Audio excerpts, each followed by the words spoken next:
Hi, my name is Fulton Abraham Sanchez. I am the CPA of the firm FACPA Consultants, and today we're going to speak about offshore banking licenses. We have the case of clients, they always ask how to apply for a specific banking license for serving their clients at the same time. And to start, there are two principles in terms of banking license types. The first one is type A banking license, and type B. The type A is oriented to the banking activities not only offshore but also within the country, meaning that you will be able to take deposits not only from the rest of the world as any typical offshore bank, but also from the citizens in the country. For example, if the bank is open in Dominica or Antigua and Cayman, then you will also be able to take deposits from citizens from those jurisdictions. The type B is the specific offshore license where you will not be able to take deposits from other citizens, but only the citizens of the rest of the world. And this is called also a restricted license. Now, in terms of the principles, what are the principles to apply for a banking license? Jurisdictions, they in the Caribbean area, they require the same kind of documentation. The case they have the same kind of requirement. To start is the principal element that makes difference between the jurisdictions is the capital requirement. For example, in Dominica, the capital requirement is $1 million. In Antigua, it's $2 million. In Cayman Islands, it's also $2 million of Cayman Island dollars. It's a little more it's a little over $2 million in U.S. And Lithuania also is $2 million. But now, what is required from the stockholders to open an offshore bank? Some jurisdictions, like Antigua and Cayman Islands, they require that the stockholders, as well as the board directors, they have banking and financial experience, meaning that they have to certify that they have banking experience to open an offshore bank license.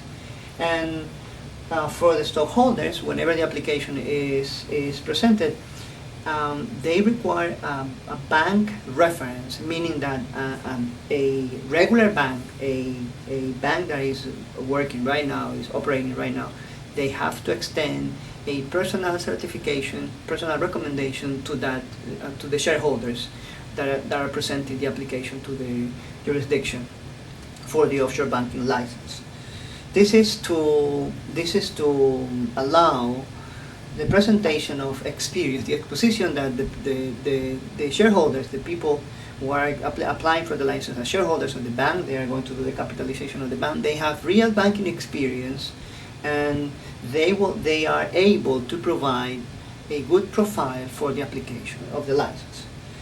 In terms of the board of directors, something similar, but here in some jurisdictions like Antigua and Dominica, Antigua and Cayman Islands, they require that at least one director is a resident director. There is also a requirement for office and employees, meaning that you have to rent an office there and hire employees locally. This is as a requirement for the establishment of the license. Now remember, this is all a process that needs to be completed before the application of the license, before the approval of the license, except for the office and the employees.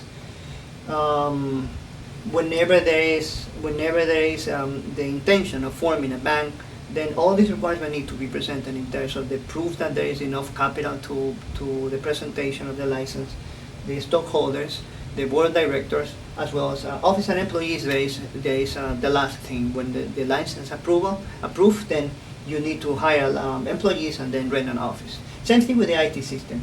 The IT system, there are systems that they are sold by modules, meaning that there is a bank accounts module, there is a lending module that you can buy by modules according to the activity that you are going to offer once the license is approved.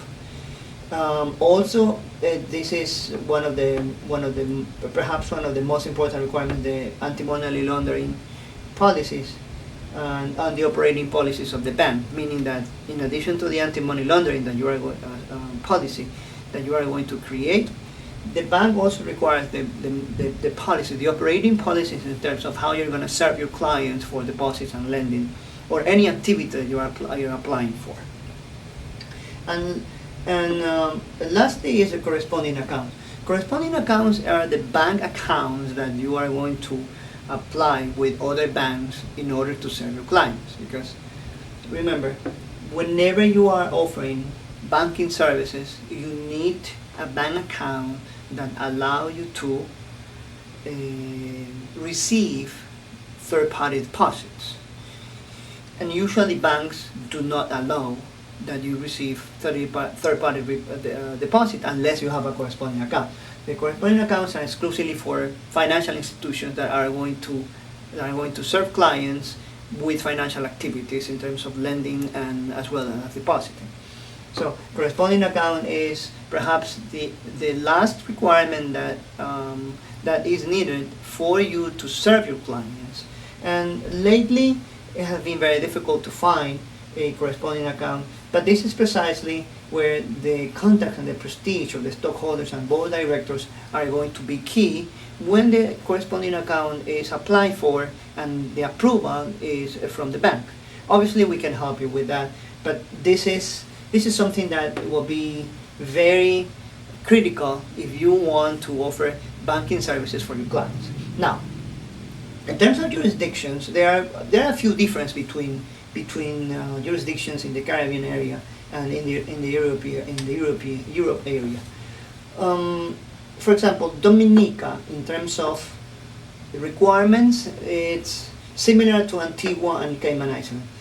The main difference here between Dominica, Antigua, and Cayman Islands is the requirement from the shareholder. Just to give you an idea, Cayman Islands require that the shareholder who is applying for a banking license shows at least $10 million in assets, meaning cash, separate or apart from real estate. So these are verifiable cash reserves that the shareholder will show whenever the ban is applied. So, and this applies to every single shareholder. So if there are one shareholder, two shareholders, three shareholders, each one needs to prove that he or she has at least $10 million in cash reserves. This is not counting real estate. And to give you an idea, Dominica is very straight and traditional. It's mostly for traditional banks, deposit and lending in dollars or any other currency.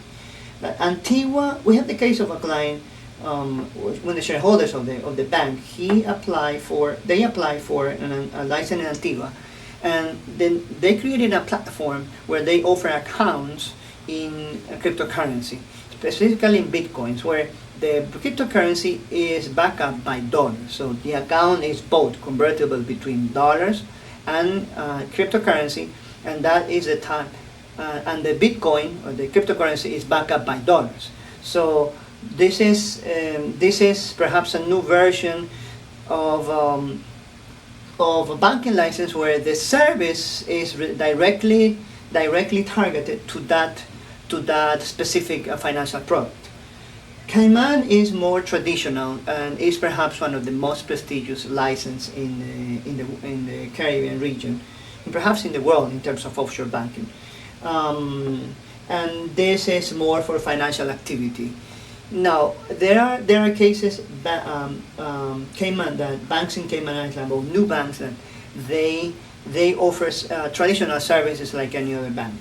Now Lithuania, we have the case of another client. They are fintech, and when they applied to the Lithuanian government, they created a platform to offer not only a cryptocurrency back up in dollars, but also the cryptocurrency will be back in gold, meaning that the depositor will be able to see the balance of the account that they have in this case in dollars or in euros in the crypto, because they in addition to the regular currency that they offer, they created their own token. So they have a cryptocurrency, but it's their own token that they created, and also they have the balance of the account will be shown also in gold at the exchange of the gold ounce. Now, The virtue of a Lithuanian license in the European Union is that the bank will have access to the EU, to the European Bank, Central Bank window. And the bank will be able to offer accounts in all the European Union, and they will also be able to offer to open offices in the rest of the European Union. Now, remember, this is a different from the traditional Caribbean offshore banking, where Dominica, Antigua, Cayman Islands, and the rest of the jurisdiction, they can, depending if they are type B bank, they can only offer deposits to non-residents when there's a type B license. In the case of Lithuania, the license itself allows them to offer deposits not only to third party outside of the European Union or outside of Lithuania, but also within the same European Union, more of a traditional bank. But this is more oriented to fintech. This is a special license, the name special banking license in Lithuania, targeted or designed for fintech and companies, tech companies in the financial industry that they want to create this type of services.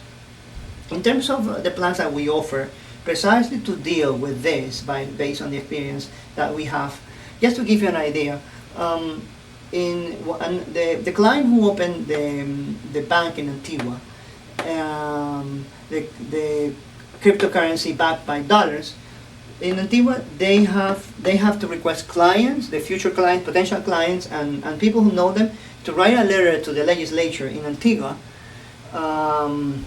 providing recommendation and giving them a good reference in terms of personal knowledge for the approval of the bank. Meaning that in addition to the application, when the process is finished in Antigua, the authority, the banking authority, will require that the potential clients of the bank send them letters proving that they know them and they have the ability to serve their needs. To the legislature. So in Antigua, the legislature will require reference letters to approve the bank.